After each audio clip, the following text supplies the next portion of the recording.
Summer holidays vandachu, நம்ம GT Holidays vandachu. GT Holidays, South India's #1 travel brand. Even 13 members can be non-Muslims. Don't, I will prove to you.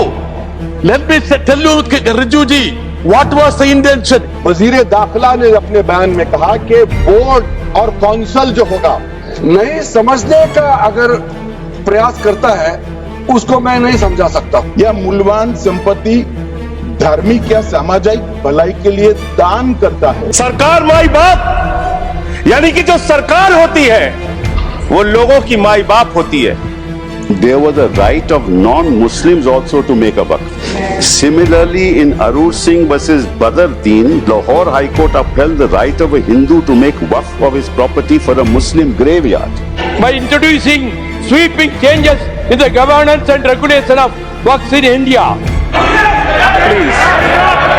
Please. What is wrong? What is wrong? 600 കുടുംബങ്ങളെ അവരെ ചതിയിൽപ്പെടുത്തി മാത്രമല്ല വഹിച്ചിരിക്കുകയാണ് ഇവര്. അവിടെയുള്ള പ്രധാനപ്പെട്ട പാർട്ടിയുടെ മത നേതാവ് പോയി എന്താ വാക്ക് കൊടുത്തത്?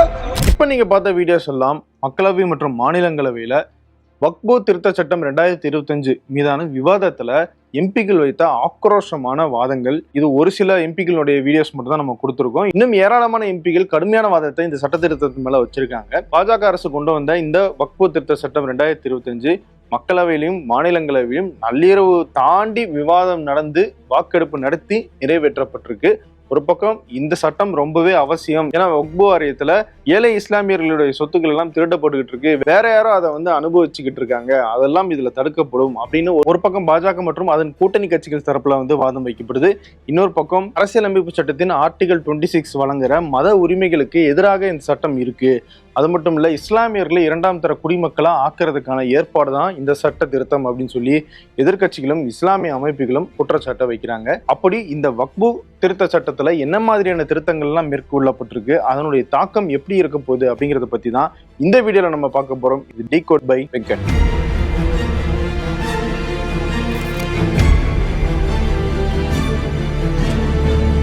முதல்ல வக்புனா என்ன அப்படிங்கிறத நம்ம புரிஞ்சுக்கணும். வக்பு அப்படிங்கிறது இஸ்லாமிய மக்கள் நலன் மற்றும் இஸ்லாமிய மதம் சார்ந்த நற்பணிகளுக்காக இஸ்லாமியர்களும் சரி இஸ்லாமியர்கள் அல்லாதவர்களும் சரி நன்கொடையாக நிலத்தையோ பொருளையோ வேற எந்த வகையிலான ஒரு உதவியையோ செய்யறாங்க அப்படின்னா அதை வக்பு அப்படின்னு சொல்லுவாங்க.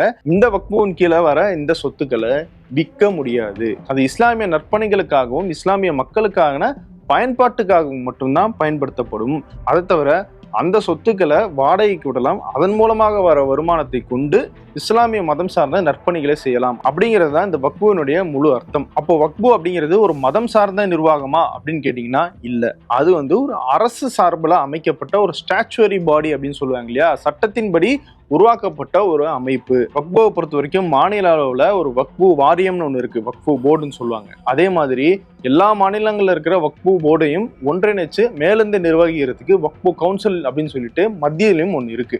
இந்த 2 அமைப்புக்குமே சரி மத்திய மாநில அரசுகள் தான் நிர்வாகிகளை நியமிக்கிறாங்க. அதனால இந்து சமய அறநிலையத்துறை மாதிரி இதுவும் ஒரு அரசினுடைய அங்கமான ஒரு அமைப்பு தான். இந்த வக்பு வாரியத்திலையும் வக்பு கவுன்சிலையும் எம்பிக்கள் இருப்பாங்க, எம்எல்ஏக்கள் இருப்பாங்க, IAS அதிகாரிகள் இருப்பாங்க, இஸ்லாமிய மதம் சார்ந்த முக்கியஸ்தர்கள் இருப்பாங்க, சமூக ஆர்வலர்கள் இருப்பாங்க. இப்படி பல்வேறு தரப்பினர் இதுல உறுப்பினர்களாக இருக்கிறதுக்கு சட்டம் அனுமதிக்குது.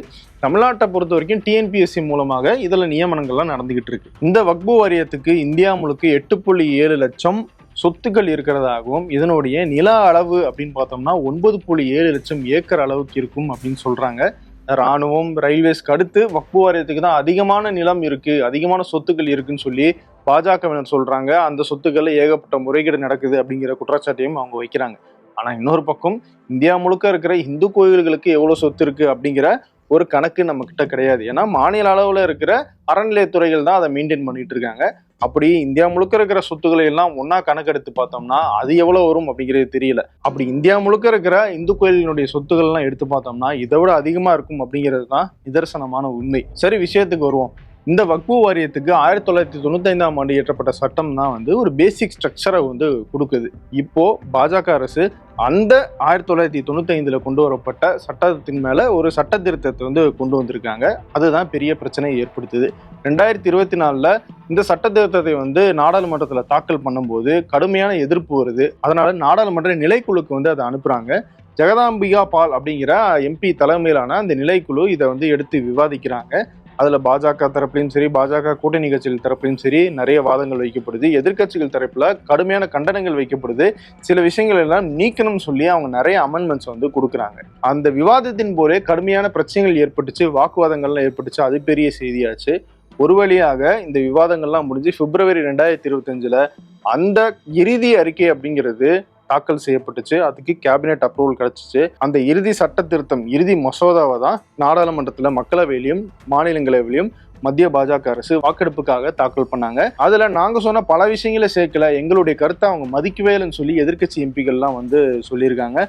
ஆனா இல்ல, அவங்க சொன்ன சில விஷயங்களையும் நாங்க சேர்த்திருக்கோம், அப்படியெல்லாம் வந்து நாங்க நிராகரிக்கல அப்படின்னு சொல்லி பாஜக தரப்புலையும் வாதம் வைக்கப்படுது. மிக நீண்ட விவாதத்துக்கு பிறகு மக்களவையிலும் மாநிலங்களவையிலும் வாக்கெடுப்பு மூலமாக இந்த சட்டம் நிறைவேற்றப்பட்டுருச்சு. மக்களவையில 288 எம்பிகள் இந்த சட்ட திருத்தத்துக்கு ஆதரவாகவும் 232 எம்பிகள் இதுக்கு எதிராகவும் வாக்களிச்சிருக்காங்க. கிட்டத்தட்ட ஆப்போசிஷன் பார்ட்டிஸ் எல்லாருமே ஒற்றுமையாக இதுல வந்து வாக்களிச்சிட்டாங்க, சிவசேனா கட்சி உட்பட. மாநிலங்களவை பொறுத்த வரைக்கும் 128 எம்பிகள் ஆதரவாகவும் 95 எம்பிக்கள் எதிராகவும் வந்து வாக்களிச்சிருக்காங்க.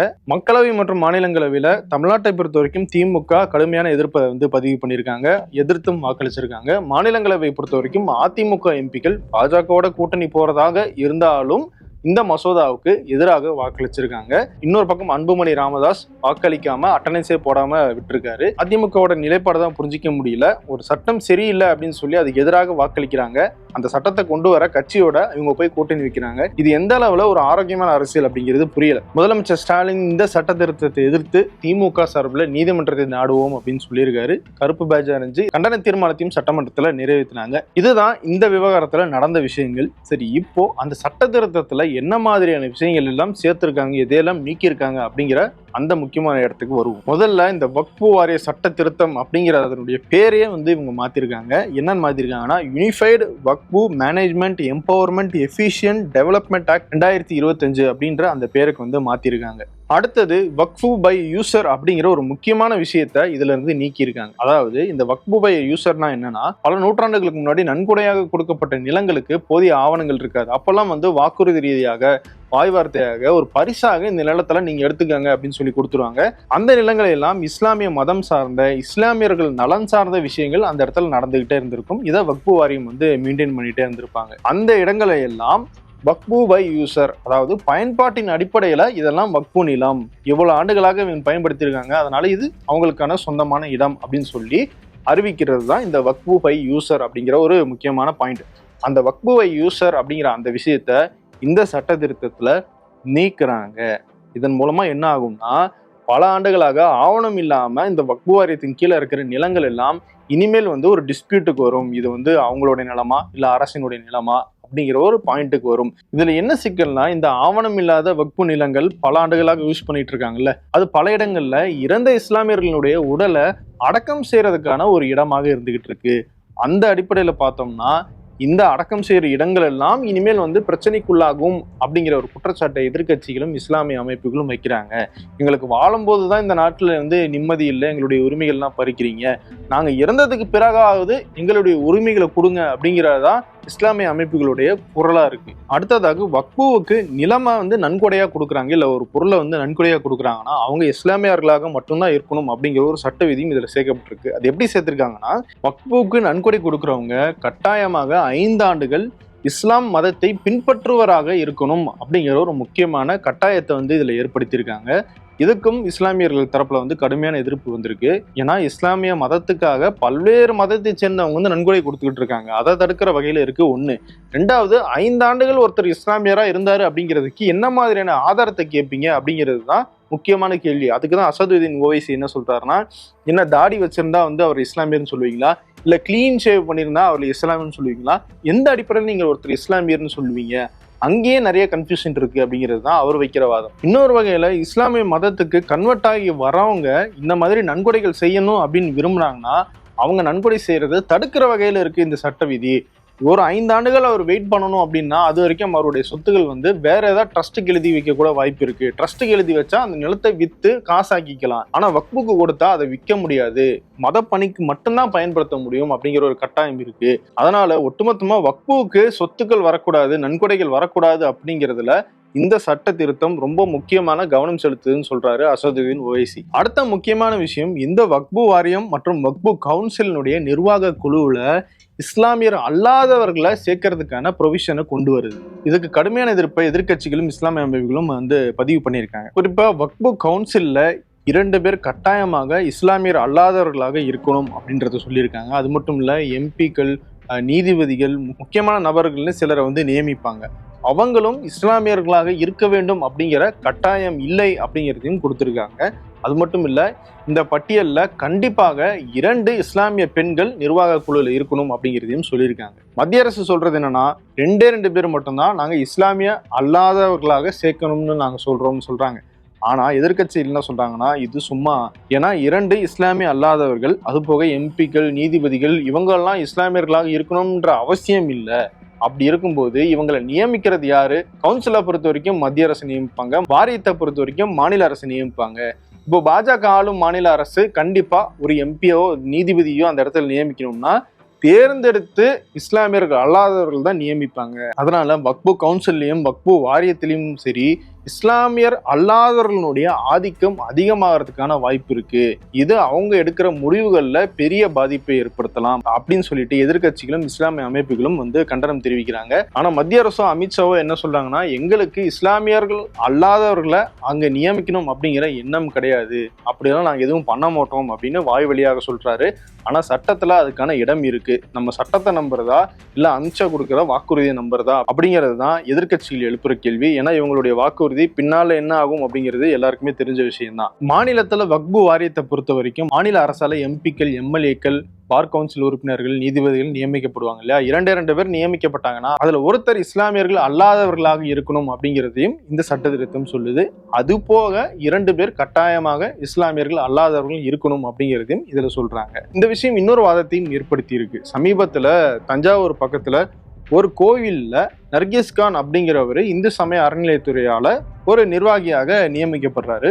எப்படி ஒரு இஸ்லாமியரை இந்து கோயில்ல நிர்வாகியாக நியமிக்கலாம் அப்படின்னு சொல்லிட்டு பாஜகவினர், ஹெச் ராஜா உட்பட பல்வேறு பாஜக தலைவர்கள் வந்து கண்டனம் தெரிவிச்சு ட்வீட்லாம் போட்டுட்டு இருந்தாங்க. ஆனா உண்மை என்னன்னு விசாரிச்சு பார்த்தா நர்கிஸ் கான் அப்படிங்கிறவர் ஒரு ஹிந்து தான். அவருடைய தந்தை பிரசவத்தின் போது ஒரு கிரிட்டிக்கலான டைம்ல மருத்துவம் பார்த்த நர்கிஸ் கான் அப்படிங்கிற அந்த மருத்துவருக்கு நன்றி சொல்ற விதமாக அவருடைய குழந்தைக்கு நர்கிஸ் கான் அப்படின்னு சொல்லிட்டு அந்த பேரை வச்சிருக்காரு. உடனே நர்கிஸ் கான் அப்படிங்கிறவர் இஸ்லாமியர்னு சொல்லி பரப்பி அது ஒரு பெரிய பிரச்சனையாக்குனாங்க. அப்போ ஒரு இந்து கோயில்ல இஸ்லாமியர் ஒருத்தர் வந்து நிர்வாகியாக இருக்கக்கூடாதுன்னு கண்டனம் தெரிவிக்கிற பாஜக எப்படி வக்பு வாரியத்துல இஸ்லாமியர் அல்லாதவர்கள் நிர்வாக பதவிகளில் இருக்கணும் அப்படின்றத வலியுறுத்துறாங்க அப்படிங்கிறது தான் இங்க முக்கியமான கேள்வி. அப்போ இந்து மதத்துக்கு ஒரு நியாயம்னா இஸ்லாம் மதத்துக்கு வேற ஒரு நியாயமா அப்படிங்கிறது தான் எதிர்க்கட்சிகள் வைக்கிற வாதம். அடுத்த முக்கியமானது வக்பு சொத்துக்களை ரெஜிஸ்டர் பண்ணணும், மத்திய அரசு அதை கண்காணிக்கும், மத்திய அரசு தான் வந்து அதை சிஏஜி ஆடிட் பண்ணும் அப்படிங்கிற அந்த முக்கியமான விஷயத்தை இதுல சேர்த்திருக்காங்க. இது ஒரு வகையில கணக்கு காட்டணும், இதுக்கு வந்து ஒரு பொறுப்பாக அக்கௌண்ட்ஸ் காட்டணும் அப்படிங்கிற ஒரு அடிப்படையில அவங்க சொல்றாங்க. ஆனா இதுல இருக்கிற நடைமுறை சிக்கல் என்னன்னா இன்னும் பல இடங்கள்ல வக்பு வாரியத்துக்கான அந்த சொத்துக்கள் அப்படிங்கிறது சர்வே பண்ணி முடிக்காம இருக்கு. இவங்க ரெஜிஸ்ட்ரேஷன் பண்றதுக்கு கொடுத்த காலகட்டம் என்னன்னா இந்த சட்டம் அமலுக்கு வந்ததுல இருந்து 6 மாசத்துக்குள்ள என்னென்ன வக்பு சொத்துக்கள் எல்லாம் ரெஜிஸ்டர் பண்ண முடியுதோ அது மட்டும்தான் வக்புனுடைய சொத்துக்களாக இருக்கும். ஒரு சில எக்ஸெப்ஷன் அடிப்படையில நீதிமன்றம் அனுமதிச்சா கொஞ்சம் கால நீட்டிப்பு செய்வாங்களே தவிர மற்ற சொத்துக்களை எல்லாம் ரெஜிஸ்டர் பண்ணியே தீரணும் அப்படின்னு சொல்றாங்க. நான் ஏற்கனவே சொன்ன மாதிரி கிட்டத்தட்ட 9 லட்சம் ஏக்கர் சொத்து இருக்கு. அதையெல்லாம் இந்த 6 மாத காலத்துக்குள்ள ரெஜிஸ்டர் பண்ண முடியுமா அப்படிங்கிறது பெரிய கேள்விக்குறிதான். அதை தாண்டி வக்புக்களுடைய சொத்துக்கள் எது எது அப்படிங்கிறதுலேயே இன்னும் கன்ஃபியூஷன்ஸ் இருக்கு. பல இடங்கள்ல வந்து பிரச்சனையா இருக்கு. அதுக்கெல்லாம் ஒரு தீர்வு கண்டுபிடிச்சு இதெல்லாம் வக்புனுடைய சொத்துக்கள் அப்படின்னு கண்டுபிடிக்கவே ரொம்ப நாள் ஆகும். அதுக்குள்ள இவங்க ரெஜிஸ்ட்ரேஷன் பண்ணணும்னா அந்த டிபேட்ல இருக்கிற பிரச்சனையில இருக்கிற சொத்துக்களுடைய நிலைமையெல்லாம் என்ன ஆகும் அப்படிங்கிறது பெரிய கேள்விதான். அடுத்தது 1995 சட்டத்தின்படி வக்பு வாரியத்துக்கு இந்த நிலம் வக்புனுடைய நிலமா இல்லையா அப்படிங்கிறதுக்கான விசாரணையை மேற்கொள்றதுக்கான அதிகாரம் இருக்கு. அது 2025 சட்டத்தின்படி பறிக்கப்பட்டு விட்டது. சரி, அப்ப அந்த அதிகாரம் யாருக்கு போகும்? ஒரு நிலம் வந்து வக்புனுடைய சொத்தா இல்ல ஒரு அரசாங்கத்தினுடைய சொத்தா அப்படிங்கிற பிரச்சனை வந்துச்சுன்னா அங்க யார் முடிவெடுப்பா அப்படின்னு பார்த்தோம்னா கலெக்டரோ இல்ல அவருக்கு மேல ரேங்க் இருக்கிற ஒரு அதிகாரியோ தான் அதுல முடிவெடுப்பாங்க அப்படின்னு அந்த அதிகாரத்தை அவங்க கையில கொடுக்குறாங்க. கலெக்டர்ஸ் கையில இந்த அதிகாரத்தை கொடுக்கறது எப்படி சரியா இருக்கும் அப்படிங்கிற ஒரு கேள்வி வைக்கப்படுது. அரசாங்கத்துக்கு சார்பாக இயங்குற ஒரு கலெக்டர் எப்படி இந்த இடத்துல ஒரு நடுநிலையாக அவர் செயல்படுவார் அப்படிங்கிற ஒரு கேள்வி எழுப்பப்படுது. இன்னொன்னு, கலெக்டர் ஆபீஸ்லயும் சரி, ஏன் நீதிமன்றங்கள்லயும் சரி, எந்த இடத்துலயுமே கரப்ஷன் இல்லையா, ஊழல் இல்லையா அப்படிங்கிற ஒரு கேள்வியும் எதிர்க்கட்சிகள் வைக்கிறாங்க. அப்படி இருக்கும்போது கலெக்டர் கையில இந்த அதிகாரத்தை கொடுக்கிறது எந்த வகையில சரியாக இருக்கும் அப்படிங்கிறது ஒரு முக்கியமான கேள்வி. அடுத்தது ட்ரிபியூனல்ஸ், அதாவது முக்கியமான முடிவெடுக்கிற ஒரு அதிகாரம் பெற்ற ஒரு அமைப்பு. இந்த ட்ரிபுனல் அப்படிங்கிறது அரசுக்கும் வக்பு வாரியத்துக்கும் இடையில பிரச்சனை வருது, இல்ல ஒரு தனியாருக்கும் வக்பு வாரியத்துக்கும் இடையில பிரச்சனை வருதுன்னா நடுநிலையாக இருந்து இந்த ட்ரிபுனல் தான் ஒரு முடிவை சொல்லுவாங்க, இது யாருடைய நிலம் அப்படிங்கிறதுக்கு. அது வரைக்கும் அந்த நிலம் வக்புவினுடைய கண்ட்ரோல்ல இருக்கும். இதுதான் இதுக்கு முன்னாடி இருந்த நடைமுறை. இப்ப என்ன பண்ணிருக்காங்கன்னா, அரசுக்கும் வக்புக்கும் இடையில இப்படி ஒரு பிரச்சனை வருதுன்னா அந்த நிலம் வக்புவினுடைய நிலமாக இருக்காது, அது அரசின் கண்ட்ரோல்ல வந்துடும். இது முடிஞ்சு இது யாருடைய நிலம் அப்படிங்கிற அந்த முடிவு வந்ததுக்கு பிறகுதான் அது வக்பு கைக்கு போகும் அப்படிங்கிற ஒரு விஷயத்த சொல்லியிருக்காங்க. இது வக்புவினுடைய அதிகாரத்தை பறிக்கிற மாதிரி இருக்கு அப்படிங்கிற ஒரு குற்றச்சாட்டு வைக்கப்பட்டிருக்கு. இந்த ட்ரிபியூனல் அப்படிங்கிறது 1995 சட்டத்தின்படி எப்படி இருக்கும்னா, ஒரு டிஸ்ட்ரிக்ட் ஜட்ஜோ, ஒரு செஷன்ஸ் கோர்ட் ஜட்ஜோ, ஒரு ஜட்ஜ் கிளாஸ் 1 அப்படின்னு சொல்லுவாங்க இல்லையா, அந்த ஜட்ஜ் ஒருத்தர் இருப்பாங்க. டிஸ்ட்ரிக்ட் மேஜிஸ்ட்ரேட் ரேங்க்ல இருக்கிற மாநில அரசினுடைய அதிகாரி ஒருத்தர் இருப்பாரு. இஸ்லாமிய சட்டம் தெரிந்த ஒரு எக்ஸ்பர்ட்டும் அதுல இருப்பாங்க. ஒரு 3 பேர் கொண்ட குழு தான் இந்த ட்ரிபுனல் இருந்துச்சு. இப்போ 2025 அதுல அந்த இஸ்லாமிய சட்டம் தெரிந்த அந்த எக்ஸ்பர்ட்டை இதுல இருந்து நீக்கி இருக்காங்க. இப்போ டிஸ்ட்ரிக்ட் ஜட்ஜா இருக்கிறவரோ இல்ல முன்னாள் டிஸ்ட்ரிக்ட் ஜட்ஜோ இதுல ட்ரிபுனலுடைய சேர்மனாக இருக்கலாம். அதே மாதிரி ஜாயின்ட் செக்ரட்டரி ஒருத்தர், அவர் இப்போ பணியில இருக்கிறவராகவும் இருக்கலாம், இல்ல ஓய்வு பெற்றவராக இருக்கலாம், அவரும் இந்த ட்ரிபுனலினுடைய முக்கியமான உறுப்பினராகவும் இருப்பாங்க. இந்த 2 பேர் அடங்கியதுதான் ட்ரிபுனல் அப்படின்ற முடிவை அறிவிச்சிருக்காங்க. இஸ்லாமிய சட்டம் தெரிந்த ஒருத்தர் இல்லாதது இந்த ட்ரிபுனலுக்கு பெரிய பாதிப்புன்னு சொல்றாங்க இஸ்லாமிய அமைப்புகள். ஏன்னா அரசியல் சாசன சட்டம் ஆர்டிகல் 26 படி ஒவ்வொரு மதத்தை சேர்ந்தவருக்கும் அந்தந்த மதத்தை பின்பற்றுறதுக்கான முழு உரிமையும் சுதந்திரமும் வழங்கப்படுது. அந்த அடிப்படையில ஒவ்வொரு மதத்துக்கும் ஒவ்வொரு சட்ட விதிகள் இருக்கு. அந்த வகையில இஸ்லாமிய சட்டங்கள் தெரிந்த ஒருத்தர் இந்த ட்ரிபுனல் இருக்கிறது கண்டிப்பாக அரசியல் சாசன சட்டத்தின்படி கொடுக்கப்பட்ட ஒரு உரிமையாக கருதப்பட்டுச்சு. இப்ப அதை நீக்கியிருக்காங்க மத்திய அரசு. இதுக்கு முன்னாடி இந்த ட்ரிபுனல் அமைப்பு ஒரு முடிவு எடுத்துட்டாங்க, இல்ல இது வக்புவினுடைய சொத்து தான் அப்படின்னு சொல்லிட்டாங்கன்னா அதுக்கப்புறம் நீதிமன்றத்துக்கு போக முடியாது. எக்ஸப்ஷனல் கேசஸ்ல மட்டும் உயர் நீதிமன்றங்களுக்கு போக முடியும். ட்ரிபுனல் எடுக்கிறதா இறுதி முடிவுன்னு இருந்துச்சு. 2025 ட்ரிபுனல் முடிவை தாண்டி உயர்நீதிமன்றத்துக்கு போய் அப்பீல் பண்ணலாம் அப்படிங்கிற அந்த ஆப்ஷனையும் சேர்த்திருக்காங்க. அதே மாதிரி சர்வே கமிஷன்லயும் சில மாற்றங்களை கொண்டு வந்திருக்காங்க. சர்வே கமிஷன்னா இந்த நிலம் வக்புனுடைய நிலமா அப்படின்னு சொல்லி அளவெடுப்பாங்க இல்லையா, அளவெடுத்து அந்த ஆவணங்கள்லாம் செக் பண்ணுவாங்கல்ல, அந்த பணியை செய்யறதுக்கு சர்வே கமிஷன் ஒன்று வச்சிருந்தாங்க. இப்போ இந்த சர்வே பண்றதுக்கான பணிகளையும் கலெக்டர்களே செய்வாங்க அப்படின்னு சொல்லி 2025 சட்ட திருத்தத்துல மாத்திருக்காங்க. இப்படி ஒட்டுமொத்தமாக இந்த வக்பு வாரியத்து கையில இருக்கிற அந்த அதிகாரத்தை பறிக்கிற வகையில இந்த சட்ட திருத்தம் கொண்டு வந்துடப்பட்டிருக்கு அப்படிங்கிறது தான் எதிர்க்கட்சிகளும் இஸ்லாமிய அமைப்புகளும் வைக்கிற முக்கியமான குற்றச்சாட்டு. பாஜக தரப்புல என்ன சொல்றாங்க, நாங்க வக்பு வாரியத்தை இன்னும் ஸ்ட்ரென்தன் படுத்துறதுக்கு, அதுல இருக்கிற நிர்வாக சிக்கல்களை, நிர்வாக தவறுகளை சரி பண்றதுக்காக நாங்க இந்த விஷயத்துக்கெல்லாம் பண்ணிட்டு இருக்கோம், இதனால பயனடைய போறது ஏழை இஸ்லாமியர்களும் இஸ்லாமிய பெண்களும் தான் அப்படின்னு சொல்லிட்டு ஒரு வாதத்தை முன்வைக்கிறாங்க. ஆனா இங்க கவனிக்க வேண்டியது என்னன்னா, வக்பு வாரிய சட்டத்துல திருத்தங்கள் கொண்டு வரக்கூடாது அப்படின்னு யாரும் சொல்லல. ஆனா இவங்க கொண்டு வர திருத்தங்கள் ஒண்ணு வக்பு வாரியத்தினுடைய அதிகாரத்தை பறிக்கிற வகையில இருக்கு. அப்படி அதிகாரத்தை பறிச்சுட்டாங்கன்னா ஒரு மதம், ஒரு கம்யூனிட்டி எப்படி இயங்குவாங்க, அவங்களுக்கு இருக்கிற அந்த சொத்து, அதனுடைய மூலதனம், இது அடிப்படையாக வச்சு அவங்களுடைய மதம் சார்ந்த உரிமைகளையும் கடமைகளையும் அவங்களால செஞ்சுக்க முடியும். இப்போ அடிப்படையில அந்த மூலதனத்திலே கை வச்சுட்டோம்னா இனி அந்த மதம் சார்ந்த மக்கள் எப்படி சுயமாக இயங்குவாங்க அப்படிங்கிறது தான் இஸ்லாமிய அமைப்புகளும் எதிர்க்கட்சிகளும் வைக்கிற முக்கியமான குற்றச்சாட்டு. அந்த மூலதனத்தை பறிக்க தான் பாஜக நினைக்கிறாங்க அப்படின்னு சொல்லி அவங்க ஒரு குற்றச்சாட்டை வைக்கிறாங்க. ரெண்டாவது, இந்த சட்ட திருத்தத்தை யாரு கொண்டு வராங்க அப்படிங்கிறதும் ரொம்ப முக்கியம். பாஜக கொண்டு வர்றது தான் இங்க பெரிய சந்தேகத்தை எங்களுக்கு எழுப்புது. ஏன்னா பாஜக இத்தனை நாட்களாக இஸ்லாமியர்களுக்கு என்ன மாதிரியான வஞ்சகங்கள் எல்லாம் செஞ்சிருக்காங்க அப்படிங்கிறது முக்கியம். அந்த அடிப்படையில இஸ்லாமியர்களுக்கு நல்லது செய்யறோம் அப்படின்னு சொல்லி இவங்க வரதை எப்படி நாங்க நம்புறது அப்படிங்கிறது தான் அவங்க வைக்கிற முக்கியமான வாதம். இப்போ இந்த சட்ட திருத்தம் அரசியல் சாசன சட்டத்துக்கு எதிராக இருக்கிறதுனால இது நீதிமன்றத்துக்கு போச்சுன்னா கண்டிப்பா நிலைத்து நிற்காது, நீதிமன்றத்தால ரத்து செய்யப்படும்னு மூத்த எம்பி கபில் சிபல் மாநிலங்களவையிலேயே பேசினாரு. அவர் சொன்னபடியே இப்போ இந்த சட்டத்தை எதிர்த்து உச்சநீதிமன்றத்துல வழக்குகள் தொடரப்பட்டுருச்சு. அந்த வழக்குகள் எல்லாம் நிக்குமா, இந்த சட்டம் தொடருமா, இல்ல உச்சநீதிமன்றத்தால ரத்து செய்யப்படுமா அப்படிங்கிறது எல்லாம் அடுத்தடுத்த வீடியோக்குள்ள டீகோட் நிகழ்ச்சியில் நம்ம பார்க்கலாம். வேறொரு வீடியோவில் உங்களை மீண்டும் சந்திக்கிறேன். நன்றி, வணக்கம். சம்மர் ஹாலிடேஸ் வந்தாச்சு, நம்ம ஜிடி ஹாலிடேஸும் வந்தாச்சு. GT holidays, south India's number 1 travel brand.